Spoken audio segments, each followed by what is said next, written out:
दुनिया में सबसे ज्यादा गंदा गाना जो है ना वो बिहार में लिखा जाता है, बिहार में गाया जाता है। बिहार के बर्बादी का इतिहास लिखा जाएगा, उसमें जो है आप लोगों का भी नाम लिखा जाएगा। नमस्कार दोस्तों, स्वागत है आपका मेरे इस चैनल पर। जी हाँ दोस्तों, आपको बता दूं कि अभी अभी मनीष कश्यप जी ने कहा कि सबसे ज्यादा है जो ऐसे गंदे गंदे गाने हैं पूरे भारत में है जो बिहार में गाया जाता है और लिखा जाता है और सुना जाता है। जी हाँ दोस्तों, उन्होंने ये भी कहा कि अगर कल कुछ भी अगर बिहार को हुआ या बिहार डूबा तो इसका जिम्मेदार इतिहास में इन भोजपुरी गायक का भी लिखा जाएगा।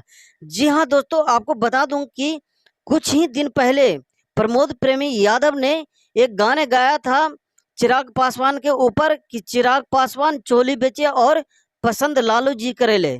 जी हाँ दोस्तों, अगर आप बताइए कि अगर ऐसे ऐसे गाने बिहार में अगर चलेगा तो कब तक ये बिहार बचेगा। जी हाँ दोस्तों, ये सब गायक है जो बिहार को डुबो करके रख देगा। जी हाँ दोस्तों, वीडियो को लाइक कर देना, सब